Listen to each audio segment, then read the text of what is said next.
18 अगस्त की सुबह वाराणसी के रोहनिया इलाके में रहने वाली 22 साल की एमएससी की छात्रा श्रेया उपाध्याय रोज की तरह कॉलेज जाने के लिए घर से निकली थी। श्रेया जगतपुर पीजी कॉलेज में एमएससी प्रथम वर्ष की छात्रा थी। घर वालों को उम्मीद थी कि बेटी पढ़ाई पूरी करके अपने सपनों की तरफ बढ़ेगी, लेकिन उस दिन कॉलेज जाने के बाद श्रेया वापस घर नहीं लौटी। घंटे बीतते गए, शाम हुई, फिर रात भी गुजर गई। परिवार ने रिश्तेदारों और परिचितों से संपर्क किया, लेकिन श्रेया का कोई सुराग नहीं मिला। आखिरकार परिजनों ने राजा तालाब थाने में गुमशुदगी दर्ज कराई। इसके बाद पुलिस ने जांच शुरू की और मोबाइल सर्विलांस समेत दूसरे सुरागों को खंगाला। जांच जैसे जैसे आगे बढ़ी, एक ऐसा ठिकाना सामने आया जिसका नाम सुनकर परिवार के पैरों तले जमीन खिसक गई। सुराग पहुंचा विवेक चौबे के किराए के कमरे तक। किराए के कमरे में खौफ। आखिरी बचाव इलाके में जिस कमरे तक पुलिस और परिजन पहुंचे, उस पर ताला लगा था। शक गहराया तो कमरे का ताला खोला गया, दरवाजा खुला, पुलिस अंदर पहुंची और फिर सामने आया ऐसा मंजर जिसकी किसी ने कल्पना तक नहीं की थी। कमरे के बाथरूम में श्रेया का शव मिला।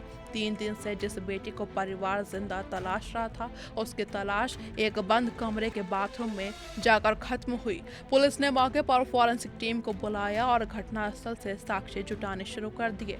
परिवार की तहरीर के आधार पर दूर के रिश्तेदार और परिचित विवेक चौबे के खिलाफ हत्या का केस दर्ज किया गया है। लेकिन अब सबसे बड़ा सवाल था, आखिर श्रेया की हत्या क्यों हुई? जांच की अगली कड़ी रिश्तों, शादी और संपत्ति के विवाद की तरफ इशारा कर रही थी। शादी, जमीन और हत्या। परिजनों का आरोप है कि विवेक चौबे श्रेया पर शादी का दबाव बना रहा था। परिवार के मुताबिक श्रेया की शादी कहीं और तय होने से आरोपी नाराज था। साथ ही परिजनों ने आरोप लगाया कि श्रेया के नाम आने वाली करीब 7 बीघा जमीन पर भी उसकी नजरें थीं। यानी पुलिस के सामने अब हत्या के पीछे रिश्ता, शादी और प्रॉपर्टी तीनों एंगल की जांच है। वारदात के बाद से मुख्य आरोपी विवेक चौबे फरार बताया जा रहा है। पुलिस ने उसकी तलाश के लिए 4 विशेष टीमें लगाई हैं।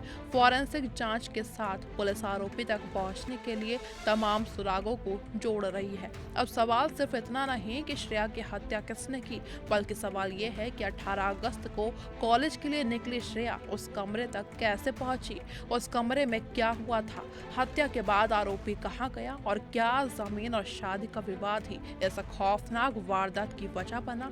इन सवालों के जवाब आरोपी की गिरफ्तारी और पुलिस जांच के बाद ही पूरी तरह सामने आएंगे।